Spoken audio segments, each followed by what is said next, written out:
여러분 요리를 좀 하십니까? 라고 묻는다면 아마 여기 베테랑들이 너무 많이 계셔서 아마 웃으실 거예요. 여기 요리를 잘하시는 분들도 있고 못하시는 분들도 있으세요. 요리를 잘하시는 분들은 모든 것이 머릿속에 다 그 방법들이 있습니다. 나물 하나를 무쳐도 소위 말하면 갖은 양념을 넣고 그리고 조물조물 이렇게 무쳐내면 아주 맛있는 반찬, 나물 반찬 요리가 되지요. 요리를 못하는 사람은 이렇게 해도 저렇게 해도 맛이 없어요. 그래서 요즘 이제 젊은이들이 요리를 할 때 뭐 때로는 그 유튜브를 보면서 요리를 따라하기도 하고, 또 어떤 경우는 뭐 라면 끓이는 것처럼 뭐 밀키트라고 하는 그런 게 있습니다. 이게 뭔가 하면 그 마트나 혹은 이제 인터넷에서 이렇게 주문을 하면 식재료가 2인분이면 2인분에 맞춰서 거기에 다 들어가 있는 거예요. 그러니까 파도 필요한 만큼 딱 2인분, 그 요리에 적당한 만큼, 또 메인 재료도 마찬가지고, 그리고 양념도 심지어는 조그마한 병에 그렇게 다 들어가 있어서 그 양념을 그냥 붓기만 하면 다 되는 그런 것이 있어요. 그래서 거기에 친절하게 이 요리를 만들 때는 어떤 순서로 해서 만들면은 이 요리가 만들어진다, 그런 게 되어 있습니다. 그래서 뭐 우리가 김치찌개를 끓이거나 이런 한식을 할 때는 그래도 좀 나은데, 도무지 알 수 없는 무슨 태국 요리, 또 어디 뭐 그리스 무슨 요리, 뭐 이런 요리를 할 때는 잘 그걸 하기가 참 어렵죠. 그런데 그 순서대로만 잘 하면 그래도 비교적 괜찮은 요리가 만들어진다고 하는 사실이에요. 그래서 오늘 여러분 우리가 그런 요리가 만들어지는 것을 가만히 보면 꼭 필요한 게 있어요. 그게 바로 요리의 그 방법을 적은 그런 요리의 방법, 비법, 레시피라고 얘기를 해요. 그거를 꼭 거기에 적어 놓습니다. 그거대로 해야 돼요. 순서가 바뀌거나 대충 보고 자기 마음대로 하면 거기서 말하는 그 맛이 나지를 않는 거예요. 그걸 보면서 이런 생각을 했어요. 우리 인생이 그 레시피대로, 그 방법대로, 요리 방법대로 그렇게 하기만 하면 그 결과물이 우리가 원하는 대로 다 이렇게 나오면 얼마나 좋을까. 여러분, 우리가 살면서 각자가 살아가는 삶의 방법이 있어요. 그 삶의 방법대로 딱 살면 우리가 기대하는 결과가 있습니다. 이렇게 하면 이런 결과가 나올 거야, 그런 생각으로 우리가 살지요. 그런데 우리가 당황스러운 거는 밀키트를 사서 요리를 하면, 심지어는 라면을 사서 그 방법대로 조리를 하면 그 결과물이 딱 이렇게 나오지만, 그러지 않고 우리 인생을 살아갈 때 우리가 나름대로 살아왔던 방법대로, 혹은 다른 사람이 이렇게 사니까 참 그 결과가 좋았더라, 그런 방법대로 살아보니까 어때요? 그 결과가 우리가 원하는 대로 잘 되지를 않더라라고 하는데 우리의 어려움이 있습니다. 그래서 옛날 어른들이 하시는 말씀이 인생에는 정답이 없다, 이런 얘기를 해요. 우리가 최선을 다해서 살아가지만, 최선을 다해서 하느라고 하지만 늘 원하는 결과가 우리가 원하는 결과대로 나오지를 않는 거죠. 그래서 우리가 혼란을 느끼게 되고 어려움을 느끼게 돼요. 하나님은 우리의 삶을 이끄실 때에 하나님의 방법대로 살기를 늘 원하십니다. 하나님께서 우리에게 말씀하시고 하나님께서 우리를 이끄시는 그 뜻대로 우리가 살아가기를 하나님 원하세요. 그래서 여러분, 출애굽한 이스라엘 백성들이 하나님을 예배할 때 그 쓰임을 받았던 성막이라고 하는 것 알죠? 그 이제 임시, 그 성전이 지어지기 전에 임시로 이제 이동하면서 그곳에서 하나님 예배하였습니다. 근데 그걸 만들 때도 가만히 성경을 보면은 하나님이 어떤 재료로 만들어야 되고, 크기는 어떻게 만들어야 되고, 그 모양은 어떻게 되어져야 되고, 이것을 마치 설계도를 그려서 설명하시듯이 아주 세세하게 그것을 설명하고 계시는 것을 보게 되어지죠. 또 여러분, 그것뿐이겠어요? 제사를 드릴 때 레위기를 살펴보면 제사를 드려서 드릴 때 잡는 짐승도 어떻게 해요? 그 짐승을 죽여서 피를 뽑아내고 내장은 어떻게 하고, 그리고 그것을 이렇게 잘 잘라서 어떻게 잘라서, 그리고는 그것을 하나님 앞에 태워 번제로 드리도록 그렇게 말씀하시죠. 솔로몬의 성전은 말할 것도 없어요. 이렇게 하나님께서는 하나님께서 우리를 섬기는 방법들을 말씀하세요. 그 방법대로 우리가 섬기도록 그렇게 말씀합니다. 그런데 사람들은 어떻습니까? 그거를 번거롭다고 여겨요. 그걸 귀찮다고 여겨요. 꼭 그렇게 해야만 되나? 그런 의문을 가집니다. 그러다 보니 사람들이 자기 마음대로 자기 뜻대로 그것을 할 때가 있다고 하는 것이죠. 예를 들어서 하나님께서 번제를 드릴 번제물을 이렇게 방법대로 이렇게 말씀하셨는데 사람들이 생각할 때 이런 생각을 합니다. 어차피 태워서 다 없애는 건데 그거를 뭐 그렇게 복잡하게 뭐 이렇게 짐승을 죽여서 그 피를 빼내고 내장은 또 어떻게 하고 그렇게 할 거 뭐 있나? 그냥 한꺼번에 넣고 무슨 통돼지 바베큐 하듯이 그렇게 태워버리면 되지. 어차피 태워져서 남는 거는 똑같다고 하는 사실이죠. 뭐 그 하는 말로 그런 말 하잖아요. 음식이라고 하는 거 먹어서 뱃속 안에 들어가면 다 똑같아. 그래서 맛이 없는 음식이나 뭐 어떤 음식도 그냥 먹고 그냥 그러고 있으면 속에서 다 섞여서 다 똑같다, 이런 얘기를 하는 것처럼 그렇게 얘기를 하는 거예요. 그래서 사람들이 하나님 말씀하시는 것대로 뜻하신 바대로 쫓지를 않아요. 그리고는 자기 생각 자기 뜻대로 합니다. 오늘 여러분, 그와 같은 모습이 오늘 사사시대의 모습이에요. 제가 몇 번 얘기했지만 사사시대의 영적인 특징이 있습니다. 그 특징은 바로 그거예요. 그때의 왕이 없으므로 사람들이 각기 자기 소견에 옳은 대로 행하였더라. 하나님이 말씀하시고 하나님이 우리에게 일러주신 그 말씀대로 살아가는 삶이 아닌 내 생각대로 내 뜻대로 내 마음대로 그렇게 살아가는 삶이 사사시대의 특징이었다고 하는 사실이에요. 오늘 여러분, 오늘 본문의 그 사사시대의 그 모습 중에 하나인 이야기들이 기록이 되어져 있어요. 미디안이라고 하는 나라가 이스라엘에 이제 그 침범을 하였습니다. 그리고는 백성들과 이 전쟁을 벌이게 되었어요. 늘 사사기에는 보면은 이 백성들이 하나님을 섬기지 않고 우상을 숭배하고 자기 마음대로 살아가게 될 때, 그 말씀에서 벗어나게 되었을 때 하나님께서 이방 나라들을 통하여서 이스라엘 백성들을 징계하십니다. 그때마다 하나님 부르짖어요. 하나님, 우리를 구원하여 주십시오, 살려주십시오. 그리고 부르짖을 때 하나님께서 사사를 보내어서 구원하여 주시죠. 오늘 나오는 사사가 기드온이라고 하는 사사가 등장을 하고 있어요. 그런데 오늘 본문의 내용을 살펴보시면 아시겠지만 미디안이라고 하는 나라와 전쟁을 치르는데 그 전쟁에 가지고 나오는 무기도 그렇지만 그 전쟁이 희한하게 이루어지는 것을 보게 되어져요. 결국은 사람의 뜻대로 방법대로 한 전쟁이 아닌 하나님의 뜻대로 하나님의 방법대로 치르는 그 전쟁 속에서 이스라엘이 승리하게 되어지는 것을 보게 되어집니다. 오늘 말씀을 통하여서 우리는 우리의 삶을 다시 한번 돌이켜 볼 수 있기를 원합니다. 우리의 삶이 정말 하나님이 원하시고 하나님 기뻐하시는 그 삶대로 하나님 말씀대로 살아가고 있느냐, 아니면 내가 이 세상 속에서 내가 가지고 있는 지혜와 지식과 생각대로 내 방법대로 고집하며 그러고 살아가고 있는가? 오늘 여러분, 어떤 것이 이기는 방법이겠는가를 생각해 보세요. 세상적으로 보면 무슨 전쟁에 나가는 군인들이 전쟁의 무기가 아닌 항아리와 횃불과 그리고 나팔을 가지고 나가서 전쟁에서 이길 수 없지요. 그런데 하나님은 그것을 가지고 심지어는 300명밖에 되지 않은 그 소수의 군사를 가지고 미디안과의 전쟁에서 이기도록 하셨습니다. 우리가 세상이라고 하는 거대한 이런 그 파도 앞에서, 거대한 물결 앞에서 우리의 힘으로 우리의 생각으로는 싸워서 이길 수가 없어요. 우리는 연약합니다. 우리는 조그마한 어려움에도 넘어지게 되고요. 그 어려움 속에서 우리는 좌절하거나 낙심하기가 쉬워요. 그런데 여러분, 그 가운데서 우리가 이길 수 있는 그 길들이 분명히 성경에서 말씀하고 계시죠. 어떻게 이길 수 있겠는가?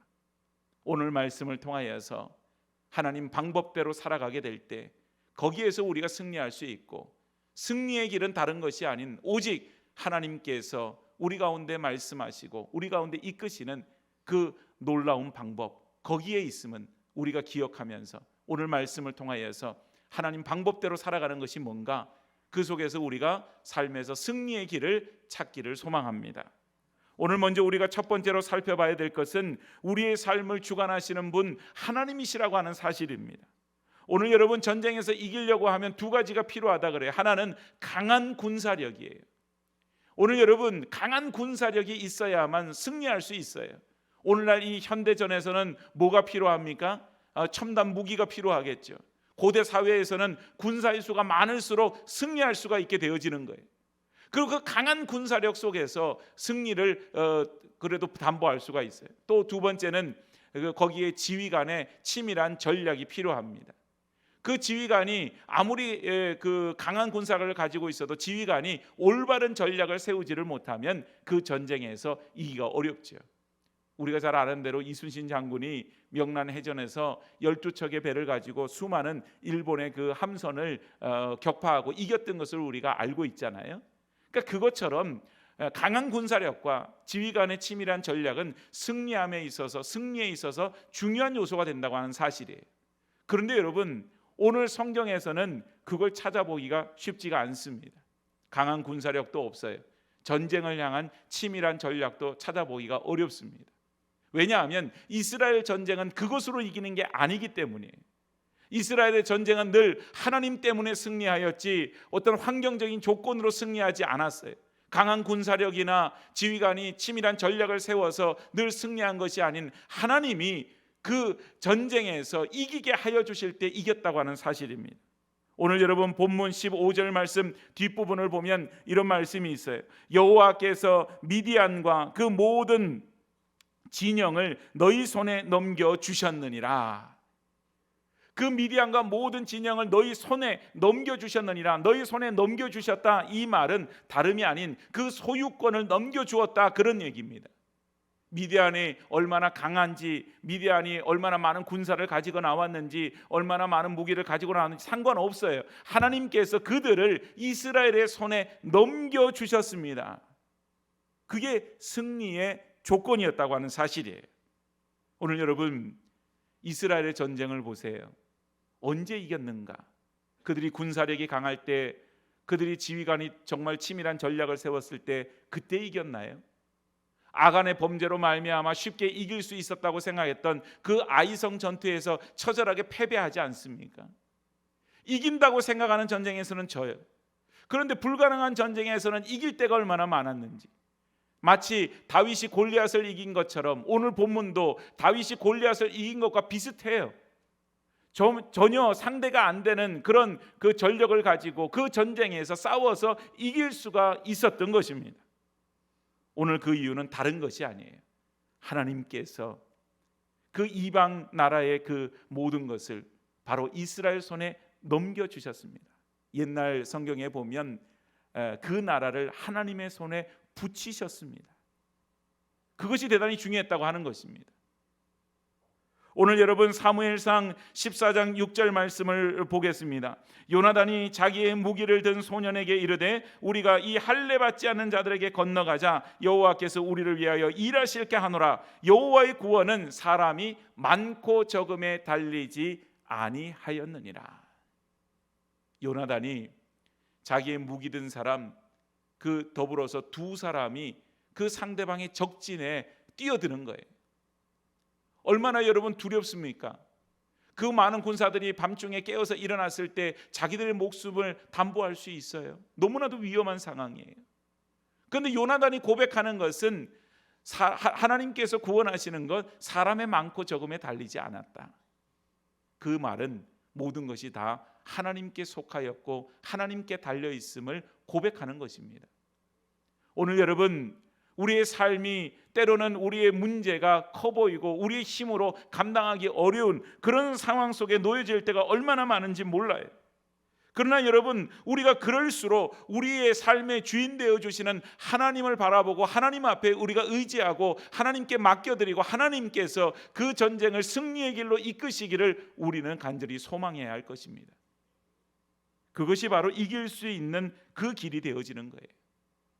오늘 우리가 늘 말씀드리다시피 문제만을 바라보게 되면 그 문제 이면에 역사하시는 주님을 보지 못해요. 왜냐하면 문제가 커 보이니까요. 어떤 아버지가 초등학교 다니는 아이한테 숙제를 냈어요. 뭐 숙제라는 게 어떤 다른 게 아니라 지금 네가 보는 눈앞에 찢어져 있는 세계 지도가 있지. 세계 지도가 있는데 그게 다 찢어졌어요. 그런데 네가 이걸 1시간 안에 딱 맞추면 내가 너에게 큰 상으로 너에게 좋은 것을 주마. 그리고는 약속을 해주는 거예요. 그래서 이 아이가 그것을 이제 맞추기 시작하는데 그 아버지의 속마음은 이거예요. 얘가 아직 초등학교 다니는 어린아이고 어떤 나라가 어디에 위치했는지 그 나라 위치도 모르기 때문에 절대로 1시간이 아니라 하루 종일 해도 못 맞출 거야. 그런 생각이었던 거죠. 그런데 왜 그런 숙제를 내줬는지 모르겠어요. 그 숙제를 내줬는데 이 아이가 불과 얼마 지나지 않아서 그거를 다 맞춰갖고 갖고 오더라는 거예요. 그래서 이 아버지가 깜짝 놀랐어요. 어떻게 해서 이 아이가 다 맞춰서 왔을까? 그렇게 생각하면서 아이한테 묻습니다. 얘 어떻게 해서 이 찢어진 지도를 다 맞췄니? 그랬더니 이 아이가 하는 말이 아빠 그 찢어진 지도 뒷면에 보니까 사람 얼굴 그림이 있었어요. 그걸 보고 맞췄어요. 찢어진 지도만 보니까 뒤에 있는 그림은 못 보는 거죠. 삶의 찢어진 지도처럼 복잡한 우리의 삶의 문제를 보니까 그 이면에 계시는 주님을 못 봐요. 오늘 여러분, 우리 주님께서는 그 전쟁을 승리로 이끄실 유일한 분인 줄로 믿습니다. 우리의 문제 때문에 그 주님을 놓쳐버리지 않기를 바랍니다. 그 주님을 놓쳐버릴 때 우리가 정말 바라보고 우리가 정말 믿음으로 고백해야 될 그 주님에 대해서는 우리가 망각해버리고 우리 눈앞에 문제만이 가득 찰 뿐이에요. 문제만이. 문제를 보면 염려가 되고 근심이 되고 불안합니다. 어떻게 이 문제를 이겨나갈까? 그러나 삶의 주관자 되시는 주님을 보면 그 주님 앞에서 그 문제는 아무것도 아니에요. 오늘 여러분 찢어진 지도 앞면만 보지 마시고 뒤에 그려져 있는 그 이면에 숨겨져 있는 그것을 볼 수 있기를 바랍니다. 오늘 우리의 믿음이라고 하는 것이 너무 현실주의잖아요. 그러다 보니까 하나님, 영이신 하나님도 안 보여요. 우리 아까 찬양 때 찬양했지만 하나님은 영이시니 그렇게 말했는데 그 영이신 하나님은 안 보여요.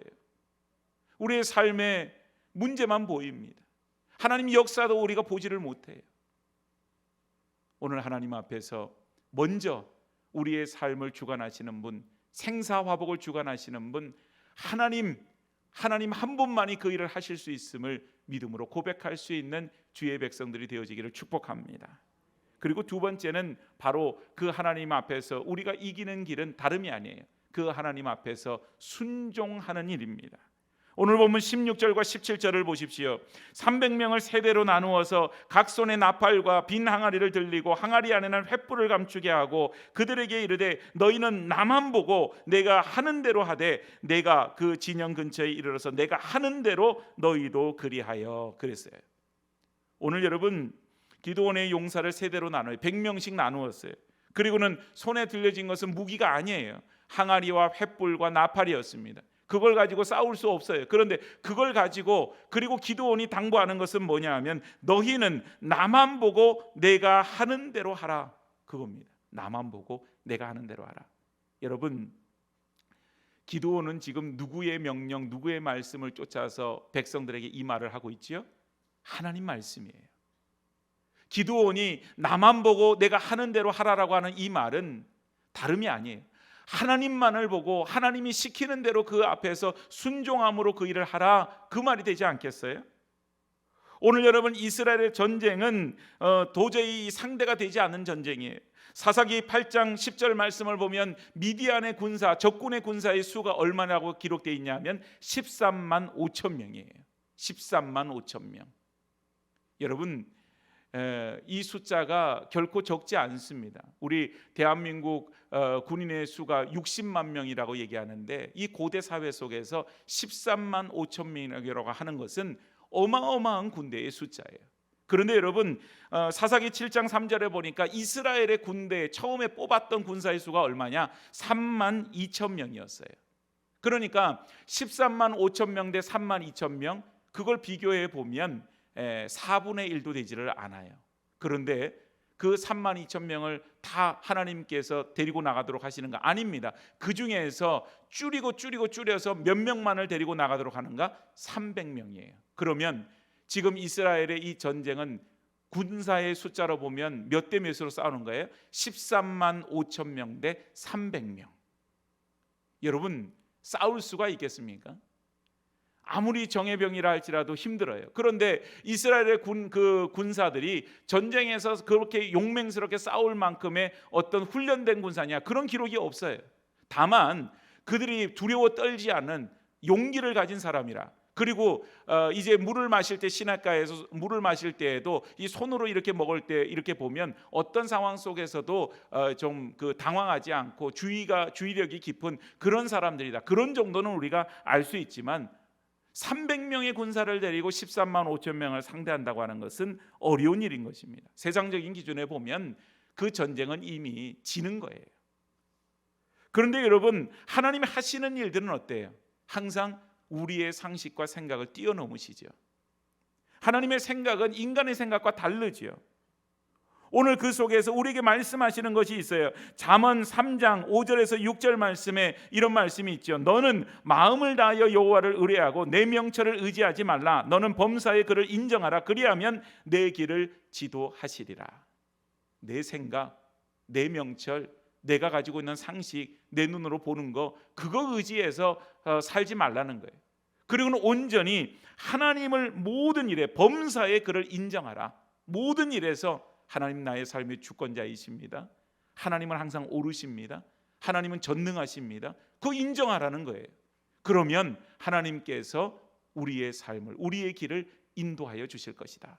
성경에서 약속하고 있으세요. 오늘 여러분, 우리의 생각과 우리의 명철이 아닙니다. 하나님을 의지하는 것이에요. 그때 하나님께서 우리에게 격려하시죠. 오늘 본문에 나오지 않지만 이제 기드온이 꿈을 꾸는데 커다란 그런 보리떡이 미디안 진영으로 굴러서 그 미디안 진영을 깨트리는 그런 꿈을 꿔요. 보리떡이라고 하는 거는 아주 어떻게 보면은 우리 옛날 조상들도 쌀밥, 보리밥 그러면 보리밥은 누가 먹는 음식입니까? 아주 어떻게 보면 가난한 사람들, 그런 분들이 먹는 음식이 보리밥이었어요. 지금은 특식이고 별식이지만 예전에는 그랬잖아요. 마찬가지예요. 보리떡은 아주 가난하고 비천한 사람들이 먹는 그런 떡이었다고 하는 것이죠. 그런데 그 떡이 굴러서 미디안 진영을 깨는 아주 이상한 꿈을 꾸죠. 이 꿈이 의미하는 바는 이 보리떡이 상징하는 것이 지금 이스라엘이라고 하는 것입니다. 이스라엘이 비천합니다. 이스라엘이 힘이 없어요. 그 보리떡과 같은 그런 존재가 이스라엘인데, 그 보리떡이 굴러서 미디안 진영을 깨는 것처럼 비천하고 힘이 없고 약한 이스라엘이 미디안 군대와 싸워서 이길 것이다. 그것을 보여주고 계셨어요. 꿈으로. 그런 꿈을 꾸었을 때 신기하기도 하고, 그런 꿈을 통하여서 마음에 확신을 가지게 되지 않았겠어요? 오늘 하나님께서 그냥 우리에게 하나님만 믿고 나가라, 그리고는 온전히 믿음만을 요구하시지만 그 속에서도 우리에게 보여주시고 말씀하시는 것이 있다고 하는 사실이에요. 그러면 여러분, 순종에는 항상 뭐가 뒤따르게 됩니까? 그 보상이 있어요. 누가복음 5장에 보니까 베드로가 밤새도록 수고하여서 고기를 잡았는데 한 마리도 못 잡고 그러고 들어온 거예요. 그것도 기적이죠. 평생을 그 갈릴리 호수에서 고기를 잡던 어부였는데 어떻게 그렇게 소출이 없었을까? 그런데 예수님 뭐라고 말씀하십니까? 깊은 데로 가서 그물을 내리라. 베드로에게 고백하는 것은 다름이 아니에요. 선생님, 내가 밤새도록 수고하여서 정말 잡은 것이 없지만은 내가 다른 것이 아닌 선생님 말씀 의지하여서 내가 깊은 데로 가서 그물을 내리겠습니다. 순종함으로 나갔어요. 깊은 데 가서 그물을 내렸더니 어떤 일이 생겼어요? 그 그물이 찢어질 정도로 고기를 잡습니다. 그 배에 채웠을 때 그 배가 가라앉게 되어서 동무의 배를 손짓해서 그 두 배의 그 고기를, 잡은 고기를 나눠서 실지요. 그럼에도 배가 잠기게 될 정도로 엄청난 기적을 경험하게 되었던 것이죠. 순종은 하나님의 역사를 경험하게 되는 것입니다. 오늘 여러분, 하나님께서 무엇을 말씀하시든지 그 말씀하시는 것이 때로는 내 상식과 내 생각을 벗어나서 내 생각과 다른 그런 것을 우리에게 말씀하실 때가 있나요? 세상적인 방법이 아닌 하나님의 방법은 때로는 그와 같은 것이 있어요. 그래서 우리가 마음에 갈등이 생겨요. 그 속에서 우리에게 요구되어지는 것은 하나님 방법, 하나님 말씀에 순종하는 일입니다. 그 순종할 때 하나님의 역사를 보게 되어질 것입니다. 오늘 여러분, 성도가 순종하기 어려운 것을 가만히 생각해 보면 그 부담스러운 이유가 있어요. 왜냐하면 늘 성경에서의 순종은 뭐 그런 것으로 나타나기 때문에, 예를 들면 아브라함에게 이삭을 바쳐라, 그 순종 참 부담스럽죠. 나라면 그거 할 수 있을까, 이런 생각이 드는 거예요. 또 때로는 밤새도록 이렇게 수고해서 한 마리도 고기 못 잡았는데 그 피곤한 몸을 이끌고 그 정리하던 그물을 다시 펼쳐서 깊은 곳에 가서 그물 내려라, 그 순종에 나라면 과연 그렇게 할 수 있을까, 마음에 그런 생각이 드는 거예요. 오늘 여리고성을 돌라 말씀하시는 그런 순종이나, 또 오늘 본문에 나오는 전쟁에 나가는데 무기 대신에 횃불과 나팔과 항아리 들고 나가라, 그런 어떤 말씀이나, 우리가 순종하기 어려운 것들이 너무 많아서 순종이 부담스러워요. 그래서 하나님, 내 생각으로 내가 받아들일 수 있는 건 내가 순종하겠지만 참 이런 거 순종하기 어렵습니다. 그런 마음을 가지죠. 그런데 여러분, 때로는 하나님이 이런 어마어마한 것들을 순종으로 요구하실 때도 있지만 그것만이 우리에게 순종의 길이 아닙니다. 매일매일이 하나님 앞에 순종으로 살아가는 거예요. 매일매일 우리 눈앞에 있는 것들, 우리의 삶에서 우리가 닥치는 것들에 순종하며 나아갈 때, 그 순종이 쌓이게 될 때 큰 순종도 하는 겁니다. 저는 아브라함을 보면서 그런 생각을 해요. 아브라함에게 하나님께서 이삭을 바치라 말씀하시는데 어떻게 그런 명령에 순종할 수 있었을까? 그 순종은 어느 날 갑자기 이루어진 게 아니더라고요. 하나님이 어느 날 아브라함을 불러서 말씀하시잖아요. 너는 너의 친척, 너의 고향, 아버지의 집을 떠나서 내가 내게 보여줄 땅으로 가라. 그 말씀 한마디를 순종하면서 고향 땅을 떠나요. 그리고는 전혀 알지 못하던 하나님이 이끄시는 그 장소 가나안 땅으로 들어오게 되어집니다. 그 순종으로부터 이삭을 바치는 순종이 연결되어져 있다고 하는 사실이에요. 오늘 여러분, 매일매일 순종하지 못하는 사람은 하나님 앞에 이런 엄청난 일들 가운데 결코 순종할 수 없습니다. 매일매일 작은 일에 순종할 수 있는 사람은 큰 일에도 순종할 수 있는 능력이 있게 되어져요. 그래서 여러분, 먼저 우리가 하나님 앞에 순종을 말할 때에는 매일매일 작은 일에 순종할 수 있기를 우리는 간절히 기도해야 할 것입니다. 그리고 결단해야 할 것입니다. 빌레 그레엄 목사님 전도 집회가 근래 또 다시 한번 회자가 되었죠. 뭐 세계 역사상 유례가 없는, 예전에 여의도 광장이 있을 때 그때 모여서 어마어마한 인파가 모여서 집회를 하고 어마어마하게 많은 사람들이 예수를 믿는 그런 역사가 있었지요. 근데 이 빌레 그레엄 목사님이 전도 집회를 할 때 늘 그 간증을 같이 따라다니면서 했던 한국인 여성이 있었다 그래요. 킴 윅스라고 하는 분입니다. 이분은 6.25 전쟁 때에 앞을 못 보게 되었어요. 시력을 잃어버린 거예요, 전쟁에. 그리고 나서 그 미군 군인의 도움으로 미국으로 건너가서 이제 그 공부를 하게 되고요. 성악 공부를 했대요. 그리고 오스트리아까지 가서 성악 공부를 하고 성악가가 되었다 그럽니다. 그런데 이분은 여전히 앞을 보지는 못해요. 그런데 빌레 그레엄 목사님의 전도 집회에서 이 킴 웍스라고 하는 이 분이 늘 이렇게 간증을 할 때 이런 얘기를 했다는 거예요. 내가 앞을 못 보기 때문에 항상 내 손을 잡아서 이끄는 그런 인도자가 있습니다. 근데 이분은 나에게 저기 100m 앞을 보세요, 저기 200m 앞에 뭐가 있습니다, 그렇게 말을 안 한다는 거죠. 그 항상 말하는 건 뭐냐 하면, 지금 당신의 발 앞에 이 큰 돌이 있으니까 조심하세요. 지금 당신 발 앞에 이렇게 패여져 있는 웅덩이가 있으니 그거 조심하세요. 그리고는 그 웅덩이를 때로는 피해서, 그 돌멩이를 피해서 나를 이끈다는 거죠. 그래서 그분의 인도함을 따라서 내가 한 발자국 한 발자국 그렇게 가다 보면 어느새 원하는 목적지에 내가 거기에 도달하게 되었습니다. 그런 얘기를 해요. 그러면서 덧붙여서 이런 얘기를 합니다. 하나님께서는 우리의 삶에 10년 후에 무슨 일이 있을 겁니다, 20년 후에 무슨 일이 있을 것이다, 그렇게 말씀하시지 않는다는 거예요. 오늘 우리의 삶 속에서 하나님이 이끄시는 대로 내가 순종하면서 가게 될 때, 그 순종이 쌓여지게 되면 어느 순간에 하나님이 나를 향해서 계획하신 그 목적지에 내가 서 있게 될 것을 믿습니다. 그런 고백을 했다고 하는 것입니다. 사랑하는 여러분, 오늘 우리가 매일 순종하지 못하면 결코 순종의 길은 멀어요. 못해요. 오늘 이 시간에 주 앞에 나온 것도 하나님 부르심에 순종해서 나오신 거잖아요. 이런 순종이 쌓여야만 해요.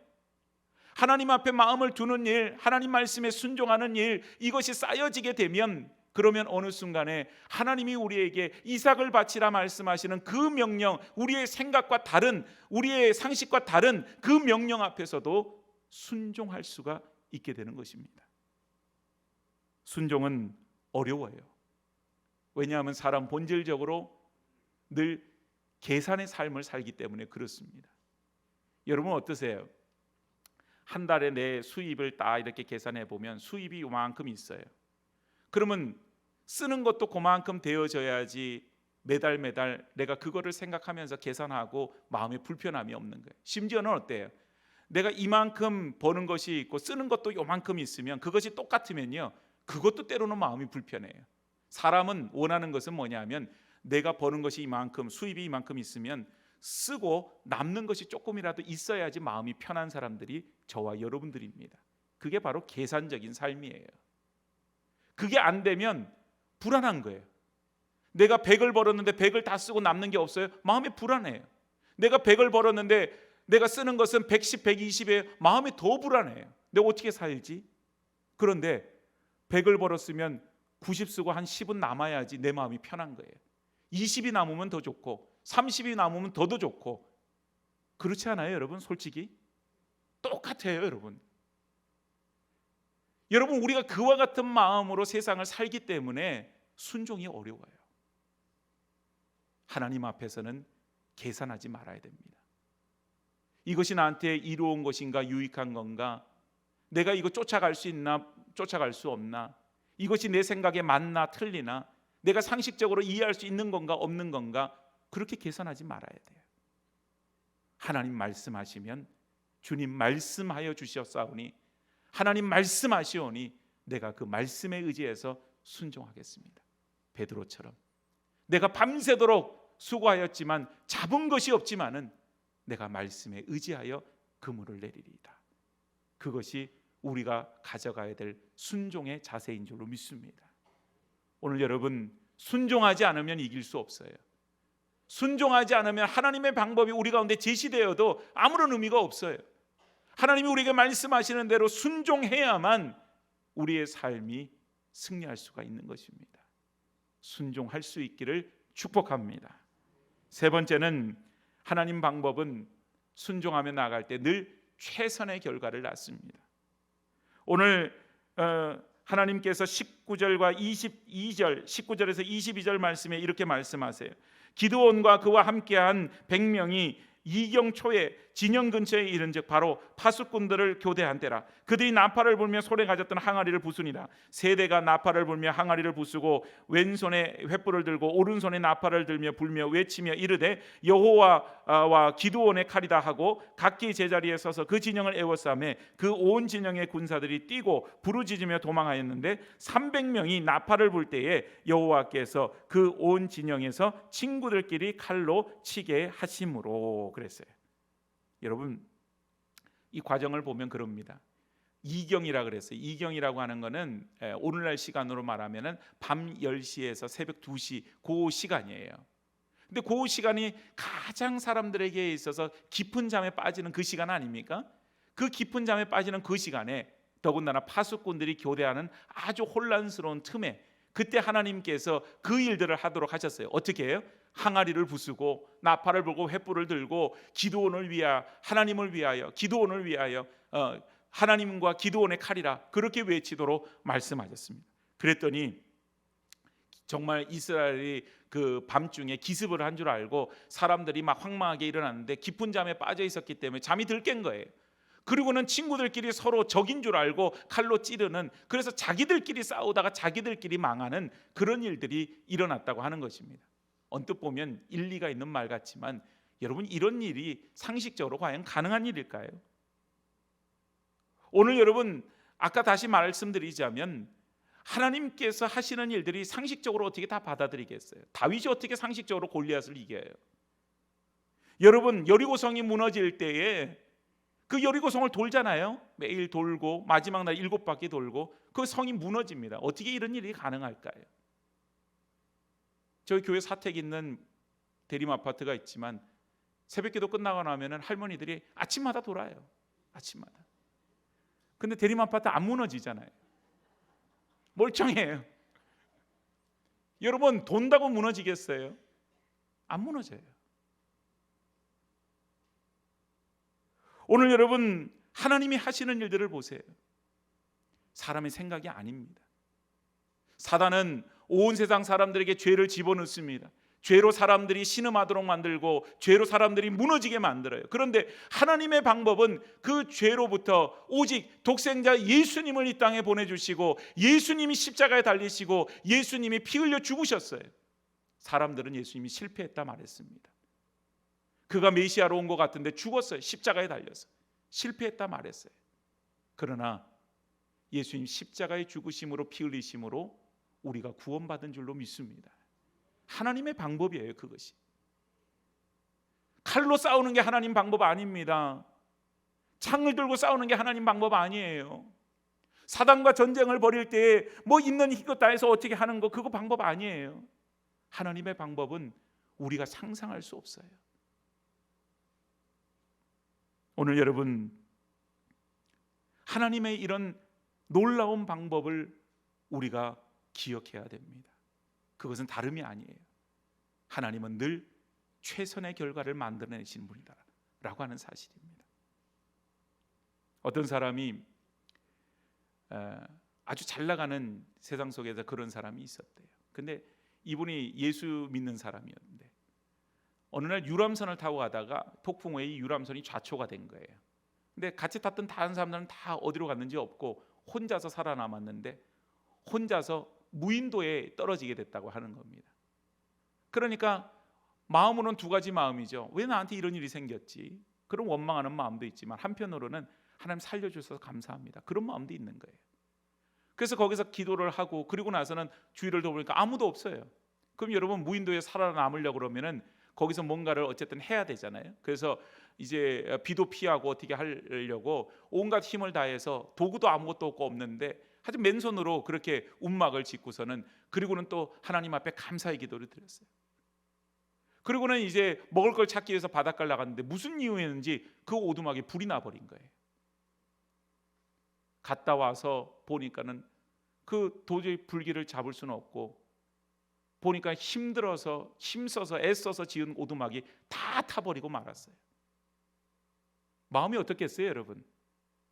화가 나고 짜증이 나고 막 신경질이 나고 그러지 않겠어요? 다르지 않아요. 하나님 앞에 원망하면서 하나님, 나로 하여금 이 무인도에 떨어뜨려 놓은 것도 내가 힘들어 죽겠는데 내가 살려고 오두막 지어놨는데 이거 하나님 다 태우십니까? 이게 뭐 하는 짓입니까? 그리고 막 원망을 했다는 거예요. 근데 조금 있다가 백고동 소리가 들리더니 배 한 척이 다가오더래요. 그래서 그 사람이 그 배를 만나서 구조가 되었어요. 그래서 선장한테 물어봤죠. 아니, 어떻게 여기에 사람인 줄 알고 찾아왔습니까? 그랬더니 선장이 되물어요. 당신이 불을 피워서 그 연기를 내서 나를 부른 건 아니요? 그리고 묻더래요. 여러분, 사람의 생각은 그래요. 오두막을 짓고 비가 오면 여기 안에서 피해야지. 그래도 밤에 여기서 좀 짐승들의 그런 공격에 나를 좀 지켜주고 여기서 조금 내가 피신하는 그런 장소가 되어야지. 사람은 그 정도 생각합니다. 근데 하나님은 그게 아니었어요. 그 오두막을 태워서 연기를 일으키시고 구조되도록 그렇게 이끄신 거예요. 오늘 여러분, 하나님의 생각이 우리와 다르지요. 세상은 눈에 보이는 것 갖고 자꾸 하려고 그래요. 눈에 보이는 군사력으로, 눈에 보이는 전략으로, 눈에 보이는 방법으로. 성도가 이 세상을 살아가면서 그거에 자꾸 휩쓸립니다. 눈에 보이는 대로, 세상적인 뜻대로, 방법대로 그렇게 살아야지 내가 사는 것 같고 내가 살 수 있는 것처럼 느껴져요. 그런데 여러분, 우리가 사는 것 믿음으로 사는 거잖아요. 성도는 뭘로 산다? 믿음으로 산다. 찬양도 그런 찬양이 있죠. 성도는 믿음으로 산다. 믿음으로 사는 성도는 눈에 보이는 게 아니에요. 눈에 보이지 않는 하나님을 믿는 겁니다. 믿음은 바라는 것들의 실상이요 보이지 않는 것들의 증거라 말씀하셨어요. 우리 하나님께서 내 삶을 주관하시고, 우리 하나님께서 내 삶을 이끄시고, 우리 하나님께서 내 삶을 온전히 통치하여 주심을 눈에 보이지 않지만 내가 믿음으로 고백하고 그 뜻 앞에 순종하며 살아가는 것입니다. 세상 살다 보면 참 감당하기 어려운 그런 커다란 산을 만나고 파도를 만날 때 있어요. 그때마다 마음이 두렵지요. 염려가 돼요. 누구나 다 똑같아요.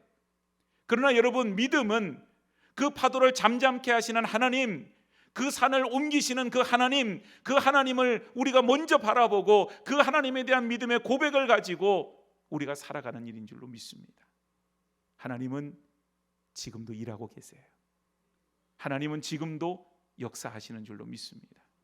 그 하나님을 오늘 우리의 삶 속에서 만나서, 그저 세상에서는 끊임없이 사단이 우리를 미혹합니다. 이 세상의 방법이 얼마나 좋아 보이냐, 이 방법대로 살아라. 그리고는 우리를 자꾸 미혹해요. 눈에 보이는 것으로 미혹해요. 세상의 물질로 미혹하고, 세상의 권세로 미혹하고, 세상의 뜻과 방법대로 우리를 자꾸 미혹해요. 그러나 여러분, 우리는 거기 무너질 수 없어요. 왜냐하면 우리는 그 방법대로 사는 사람이 아니기 때문입니다. 성도는 믿음으로 삽니다. 하나님 방법대로 삽니다. 그때 하나님이 일하시고 역사하시는 것을 보게 되어질 줄로 믿습니다.